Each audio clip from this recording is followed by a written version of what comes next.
안녕, 제니입니다. 오늘은 제가 많은 분들이 궁금해 하셨고 여쭤봐 주셨던 저의 고등학교 때 과목별 공부법에 대해서 이야기를 해보려고 합니다.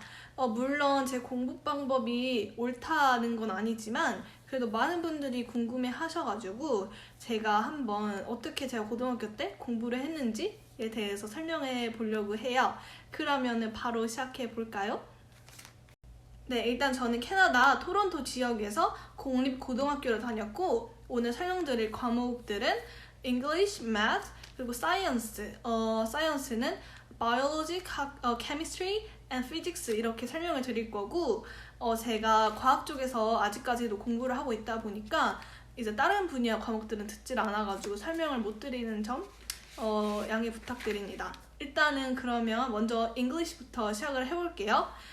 솔직히 말하면 제가 잉글리시를 그렇게까지 엄청 잘하고 점수를 잘 받은 편은 아니지만 그래도 많은 분들이 궁금해 하셔서 일단 설명을 드리겠습니다. 일단 저는 ESR이라는 그거를 10학년 때까지 들었습니다. 그리고 11학년 때 그리고 12학년 때는 여기에 원어민 친구들과 함께하는 English 11, English 12 Academic English를 들었고요. 그래서 그때 그 수업을 기반으로 한 거에 대한 설명을 드릴게요. 일단은 그 수업 영어 시간에는 아무래도 에세이 같은 것도 많이 쓰고 그리고 북클럽 이런 것도 많이 해서 책도 정말 많이 읽어요. 저 같은 경우는 책을 정말 English 11, English 12 모두 다 한 3, 4권은 읽었던 것 같아요. 그리고 에세이도 기본적으로 한 2개 정도는 썼던 것 같고 그 외에도 당연히 프레젠테이션도 많이 있었고 세미나 그런 것도 있었고 북클럽에서 뭐 디스커션 토론하는 그런 것도 있었습니다. 근데 일단은 먼저 팁을 드리자면 에세이부터 드릴게요. 에세이는 일단 많은 분들이 에세이를 많이 어려워하세요. 저도 물론 에세이가 제일 어려웠는데 이제 한국에서 그래도 영어를 많이 이제 라이팅을 많이 해봐가지고 저도 좀 괜찮을 줄 알았지만 많이 다르더라고요. 그래서 일단은 먼저 이제 그 주제나 그런 게 정해져서 이제 에세이를 쓰잖아요. 그 다음에 데드라인 전에 먼저 영어를 잘하는 여기 원어민 친구 중에서도 또 영어 과목을 잘해서 점수 잘 받는 친구가 있을 거예요. 그런 친구한테 한번 시간 있을 때 내 에세이 그냥 그래머나 그냥 그냥 structure 이런 거 한번 받을 수 있냐 하고 다큐멘트를 보내주면은 그 친구가 이렇게 수정을 해주고 피드백을 줄 거예요. 그런 걸로도 도움을 많이 받았고 또 한 가지 또 좋은 방법은 먼저 그거를 데드라인 적어도 한 3, 4일 전에는 완료를 해놓은 다음에 담당 선생님 있잖아요. 잉글리시 선생님한테 제가 아직 영어가 좀 많이 부족해서 에세이에 자신이 없어서 그런데 점수를 매기기 전에 혹시 제 에세이를 한번 봐주실 수 있으시냐 저의 이제 피드백을 좀 부탁드립니다. 이렇게 요청을 해주시면은 다 해주세요. 이렇게 피드백을. 그러면 이제 그거를 이제 프린트를 해서 드리면은 그 선생님께서 이렇게 펜으로 이렇게 뭐 여기는 좀 어떻게 고쳐야겠다 이렇게 적어주시고 전체적인 피드백도 주시면은 이제 그걸 받아서 데드라인 전까지 다시 한 번 더 그 피드백을 기반으로 한 번 더 고치면은 점수를 더 잘 받을 수 있습니다. 저 또한 그런 방법으로 점수를 잘 받으려고 열심히 노력했고 항상 피드백을 요청드렸습니다. 그리고 또 다른 방법은 이제 영어 수업 같을 때 영어 이제 과제를 주시면은 이제 그 워크 피어리더라고 해서 세미나 전이나 에세이 전이나 항상 이제 이렇게 그거를 그 과제를 할 수 있는 시간을 주세요. 그럼 이제 그때 꼭 질문 있으면은 꼭 많이 하시고 저도 이제 그 과제를 하다가 여기를 잘 모르겠다.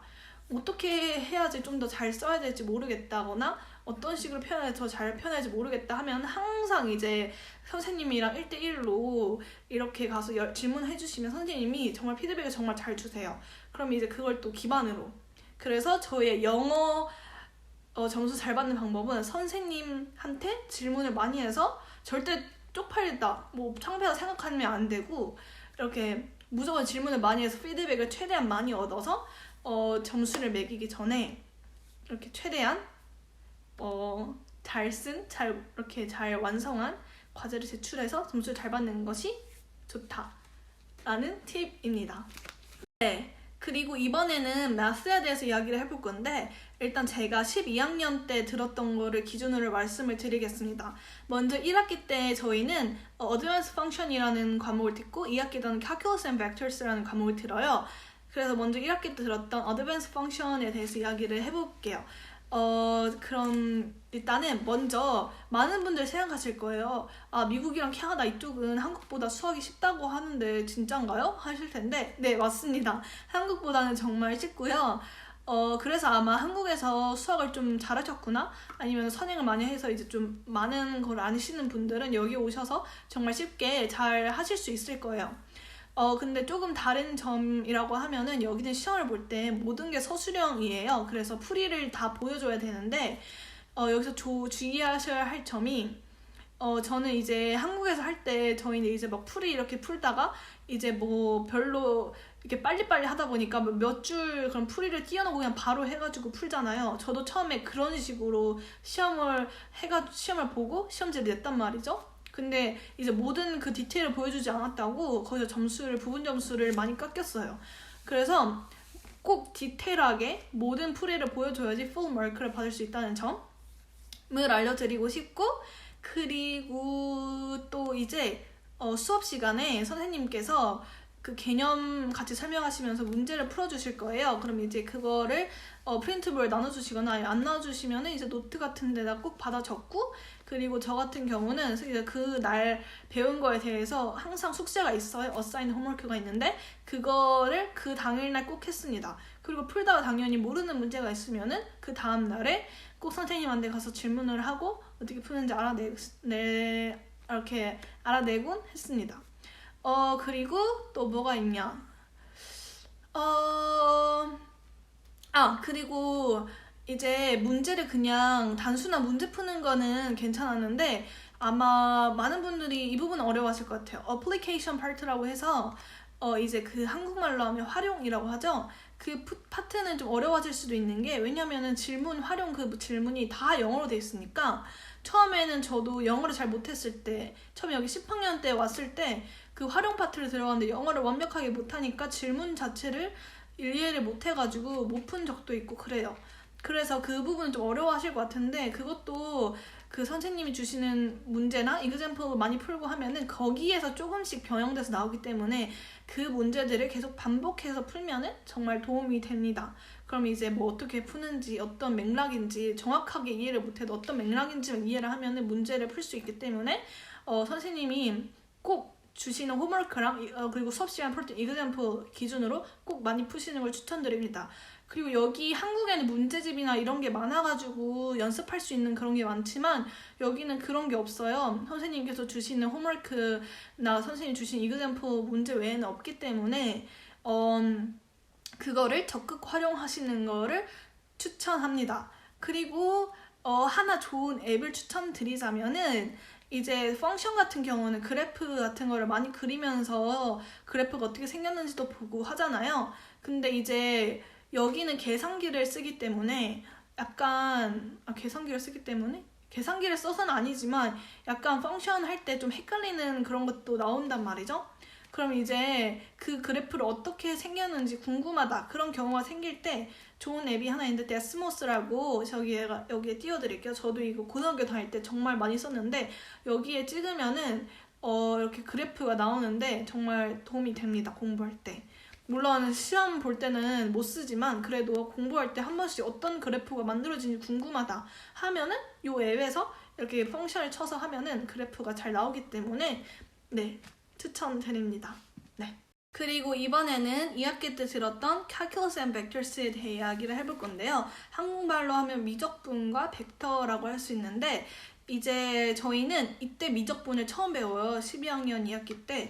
그래가지고 뭐 엄청 어렵게까지 엄청 막 깊숙이는 안 들어가고 정말 기본만 만 해가지고 아마도 괜찮으실 거예요. 근데 저는 이제 한국에서 미적분을 아예 안 해가지고 여기서 처음 했던 사람이었기 때문에 처음에 약간 좀 너무 새로운 거여가지고 약간 헤맸긴 했지만 그래도 이렇게 연습 문제를 아까 제가 말씀드렸던 것처럼 연습 문제 많이 푸시고 홈워크 꼭 하시고 하면은 정말 잘 따라가실 수 있을 거예요. 그리고 이제 제가 한번 이제 아까 말씀드렸다시피 여기다 서술형이라고 했잖아요. 한번 제가 제 시험지를 가져왔는데 보여드리자면 이런 식으로 이제 다 이렇게 일일이 모든 스텝을 다 자세하게 꼭 해야지만 점수를 풀 마크를 받을 수 있다는 점을 알려드리고 네, 이거 카카오쌤 벡터스도 아까 말씀드렸던 어드밴스 펑션하고 뭐 비슷하게 그냥 문제 많이 푸시고 하시면은 될 겁니다. 그리고 이제 수학하면은 저희가 꼭 필수로 사용하는 calculator가 있죠. 어떤 분들도 이제 저한테 calculator 추천해달라고 하시는 분들이 계셨는데 일단 제 calculator를 한번 가져와 봤는데요. 제 거는 일단은 카시오의 여기 띄워드릴게요. 여기에 이 제품이고요. 저는 이게 원래 이걸 안 썼는데 제 친구가 이 calculator가 되게 유명하고 좋다고 하셔가지고 좋다고 해서 이걸로 바꿨는데 솔직히 뭐 엄청 좋은 거까지는 잘 모르겠지만 그래도 뭐 많이 쓰더라고요 이거를 대부분.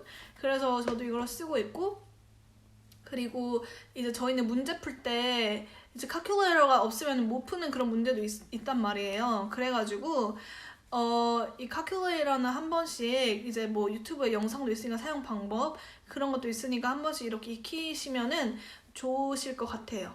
네. 그리고 이제 사이언스 파트로 넘어와서 제가 제일 좋아했던 케미스트리에 대해서 이야기를 해볼 건데요. 일단 제가 케미스트리를 공부할 때는 이제 그날 선생님께서 이제 자료를 이용해서 설명을 하시잖아요. 뭐 PPT라든지 아니면 칠판에 적으면서 설명을 하시던지 그럼 이제 그 자료를 기반으로 집에 와서 케미스트리 전용 노트를 하나 만들어요. 그럼 이제 그날 배운 것들을 한 번 더 노트에다가 손으로 적으면서 정리를 한 번 더 합니다. 이때는 뭐 서머리를 하거나 뭐 중요한 것들만 적거나 그럴 필요는 없고 그냥 한 번 전체적으로 싹 적습니다. 그러면서 한 번 더 머리에 들어가겠죠? 그러고 이제 시험이 일주일 정도 남았다. 그때부터는 서머리 노트라는 걸 만들기 시작합니다. 이제 서머리 노트라고 하면은 대부분 시험이 한 유닛을 기준으로 보잖아요. 그럼 이제 그 유닛 동안 배운 것들 를 기반 자료 그러니까 선생님께서 나눠주신 PPT 그리고 프린트물 그리고 선생님께서 칠판에 따로 적으면서 설명해주신 뭐 이그젬플이라든지 아니면 따로 추가 부가 설명 이런 것들 다 꺼내가지고 그걸 다 펼쳐보면서 그거 중에서 중요한 것들만 짜집기를 해가지고 이런 노트를 만듭니다.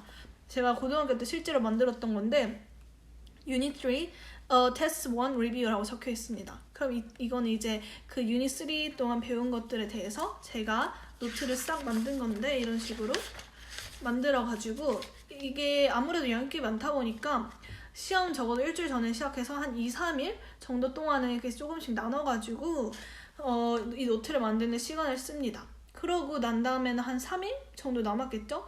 그러면은 노트를 한번 만들고 난 다음에는 그 다음날에는 한번 그냥 아무것도 뭐 없이 그냥 한번 싹 읽어요. 소리를 내서 읽던지 아니면 그냥 뭐 마음속으로 읽으셔도 되고 한 번 더 이렇게 한번 쓱 봅니다. 그 다음에 이틀차 그때는 형광펜을 꺼내가지고 형광펜을 꺼내서 중요하다고 생각하는 부분 그 부분을 이제 밑줄을 치면서 읽게 됩니다.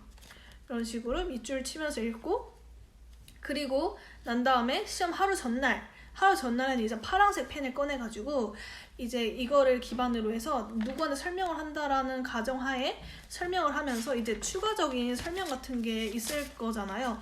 그러면 이런 식으로 제가 파란색으로 설명하면서 이건 이런 식으로 돼서 뭐 이렇게 된다 이런 식으로 또 추가적인 설명을 파란색 펜으로 적으면서 한 번 더 이렇게 정리를 합니다.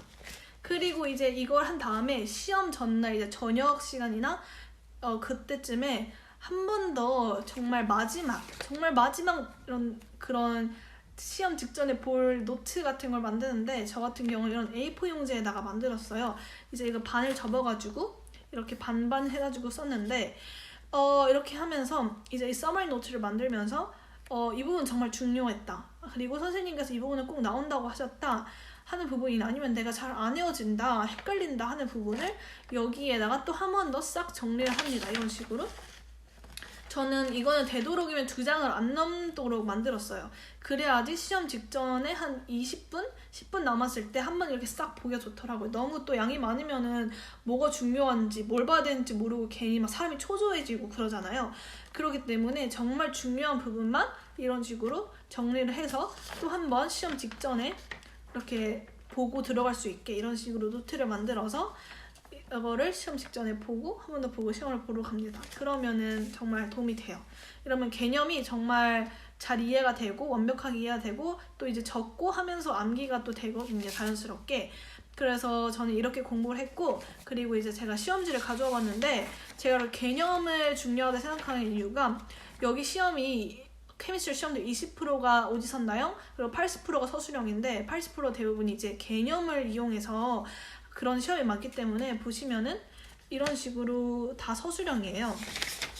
여기도 보시면은 이런 식으로 다 글로 적고 이런 커뮤니케이션 파트가 특히 그런 경우가 많은데 이런 식으로 다 글로 적어가지고 점수를 받아야 돼요. 예를 들어서 여기 문제를 하나 읽어보면 Justify your answer by explaining how the structure of a molecular solid accounts for the properties given 이런 식으로 해서 다 justify 하라 이런 식의 문제가 많기 때문에 저는 개념을 정말 중요하게 생각하는 편입니다. 네, 여기까지가 저의 케미스트리 공부 방법이었습니다. 네, 이제 제가 바이올로지에 대해서 이야기를 해볼 건데요. 솔직히 말하면 제가 고등학교 때 바이올로지를 많이 어려워했어요. 왜냐면 용어도 너무 어렵고 다 메모라이제이션이고 시험 볼 때 다 서술형이다 보니까 좀 많이 어려워했는데 그래서 솔직히 말해서 제가 고등학교 때는 바이올로지를 제 성격? 저한테 맞는 공부법으로 하지 않은 것 같다는 생각이 들어요.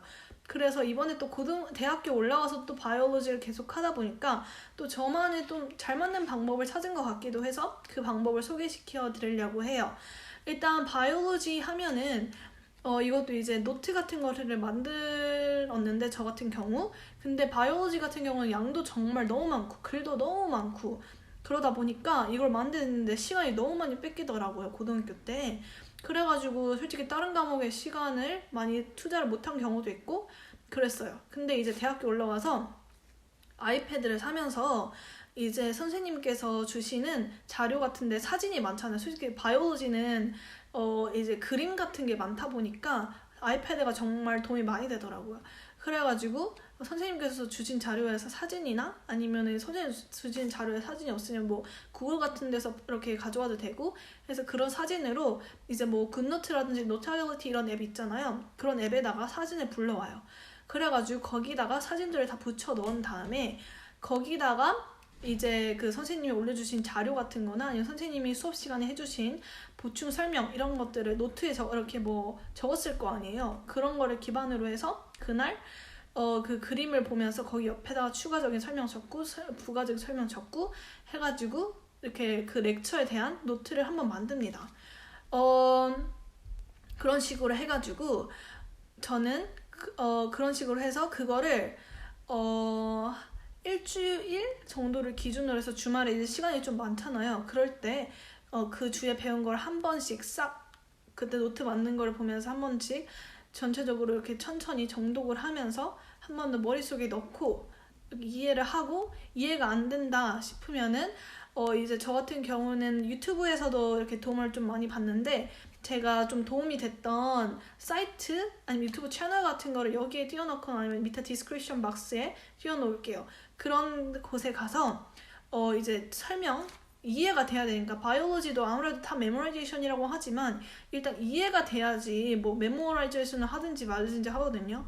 그래서 저 같은 경우는 정말 이 파트 뭔 소리인지 모르겠다. 아무리 교수님 설명을 들어도 모르겠다 그런 부분이 있거든요. 그럼 이제 유튜브에 가서 추가적인 그런 걸 보면서 이해를 하려고 노력을 해요. 그러면 정말 이해가 되거든요. 그러면 정말 자연스럽게 머리에 들어오게 돼요. 그래가지고 저 같은 경우는 그런 식으로 공부를 했습니다. 그러다 보니까 그때 이제 고등학교 때는 제가 바이올로지가 솔직히 점수가 그렇게 막 엄청 상위권 아니었는데 이번에 대학교 들어와서는 점수가 그래도 꽤 올랐더라고요. 점수가 생각보다 잘 나와서 이렇게 하는 게 나한테 맞는 방법이구나 라는 생각이 조금 들어가지고 이렇게 설명을 드립니다. 그래서 일단 바이올로지는 그림 이런 게 핵심이기 때문에 그런 거를 기반으로 해서 집중적으로 해서 공부하시는 것이 좋을 것 같고, 너무 막 그렇게 이해도 안 되는데 머릿속에 집어넣으려고 하지 마시고, 일단 선생님한테 질문했는데도 이해가 안 된다. 그러면 일단 유튜브나 구글 같은 데 설치를 해서 일단 어떻게든 이해를 하려고 합니다. 그러면은 머릿속에도 자연스럽게 들어오게 되니까 그런 식으로 해서 공부를 하시는 거를 추천드립니다. 네, 여기까지가 저의 바이올로지 공부 방법이었습니다.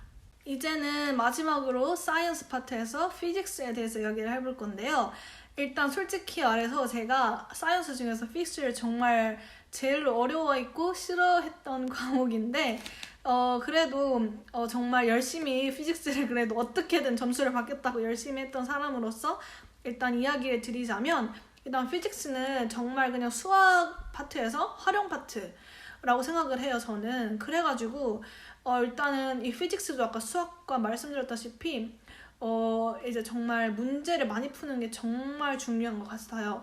그래서 저는 이제 그날 배운 거에 대해서 어사인 홈워크가 있으면 그날 꼭 풀고 그 다음에 이제 모르겠는 거 선생님께 꼭 질문을 하고 그런 식으로 했습니다. 그리고 난 다음에 이 문제를 적어도 시험 직전에 3번은 풀었어요. 반복해서 3번. 근데 이게 사람인지라 처음 풀었을 때 어떻게 푸는지 알았어도 나중에 가면 또 모르는 경우가 있거든요. 그런 경우가 있기 때문에 계속 까먹어요. 또 새로운 거 배우고 하면은. 그렇기 때문에 저는 꼭 3번씩 사이클을 돌렸습니다. 그래가지고 저 같은 경우는 그런 식으로 문제를 정말 계속 풀었고, 선생님마다 다르겠지만 저희 선생님 같은 경우는 기출을 꼭 주셨거든요. 뭐 작년이나 재작년 시험 문제를. 그럼 저도 그거를 정말 그것도 한 3번씩 반복해서 계속 풀었어요. 그래가지고 이런 유형의 시험일 문제 나오겠구나 이런 식으로 알게 되고, 그런 식으로 계속 문제도 풀면서 새로운 또 유형의 문제면은 선생님한테 먼저 시험 직전에 가서 질문하고 이런 식으로 했습니다. 그래서 제가 또 이번에도 시험지를 한번 가져와 봤는데, 피직스 같은 경우도 한 10%, 15%가 오지선다형이고 나머지가 다 서술형인데, 제가 정말 어려워했던 파트가 Short Answer Communication 파트인데, 이제 피직스 제가 아까 말씀드렸다시피 문제 푸는 것도 정말 중요하고 많은 파트를 차지하지만 개념 파트도 정말 중요하더라고요. 이런 식으로 해서 정말 다 원리를 설명해라, 왜 그런지 설명해라, 이런 파트가 있는데 이런 파트가 좀 저한테 너무 어렵더라고요. 헷갈리고 개념을 완벽하게 이해하지 못하면은 적지를 못하거든요, 이 파트는. 그래서 처음에 저는 이 파트에 정말 점수 너무 많이 까이고 그래서 스트레스였는데, 이 파트를 개념을 위해서는 제가 어떻게 했느냐, 정말 처음에 저도 피직스를 너무 싫어하다 보니까 그냥 너무 하기 싫었는데 어떻게 했냐면, 이제 저 교과서가 있단 말이죠. 고등학교 때는 다 교과서가 있잖아요. 그럼 교과서에는 이제 이그젬플을 통해서 정말 쉽게 설명이 돼 있어요. 근데 좀 글 읽는 게 많지만 저는 그래도 그걸 적어도 1회독은 꼭 한 번씩은 했어요. 그래야지 조금씩 이해가 되고, 그 이그젬플 보면서 이 말이구나 하면서 이해가 되고 하기 때문에 교과서에 있는 글을 꼭 그 개념 설명들을 꼭 한 번씩 다 읽어보았는데 그게 도움이 됐던 것 같아요. 그리고 또 다른 거는, 피직스는 이제 아무래도 포뮬라 같은 게 많잖아요. 그래가지고 이걸 다 아무래도 암기를 해야 되고, 근데 그래서 저는 시험 한 2-3일 전에는 이런 포뮬라 쉿 같은 거를 만들어가지고 그 단원에서 배웠던 포뮬라들을 다 이렇게 정리를 해놨어요. 이게 생각보다 정말 피직스는 그런 게 많기 때문에 이런 게 저장을 이렇게 적어가지고 이렇게 예를 들어서 저는 버스를 타고 학교 다니기 때문에 버스에 다니면서 가끔씩 이렇게 보거나 이런 식으로 해서 자연스럽게 머리에 넣도록 이런 식으로 계속 적어 다니면서 계속 봤던 기억이 있습니다. 솔직히 제가 피직스를 그렇게까지 잘했던 편은 아니어서 뭐 엄청난 팁은 못 드리겠지만, 저는 그냥 엄청나게 열심히 문제 풀고 교과서 계속 읽고 선생님한테 질문도 정말 아침에 선생님 오시기 전부터 그 오피스 앞에 찾아가가지고 선생님 오실 때까지 계속 있다가 질문하고 그런 식으로 했거든요. 그래가지고 제가 뭐 이렇게 피직스를 엄청 잘하지는 못해서 엄청난 팁은 못 드려서 죄송하지만, 일단 저의 그냥 피직스를 공부했던 방법은 이렇습니다. 네. 여기까지가 제가 준비한 고등학교 때 과목별 공부법이었고요. 아직까지도 많은 분들이 궁금해하시고 질문해주셔서 감사하게도 이렇게 준비를 해봐왔는데 제가 조금이나마 공부법에 대해서 조금이나마 도움이 되셨으면 정말 좋겠네요. 여기까지 봐주셔서 너무너무 감사드리고 또 이제 저에 대해 궁금하신 점은 밑에 댓글을 달아주시면 제가 댓글 또 달아드릴 테니까 댓글 많이 달아주시고요. 그러면은 다음 영상에서 만나요. 안녕.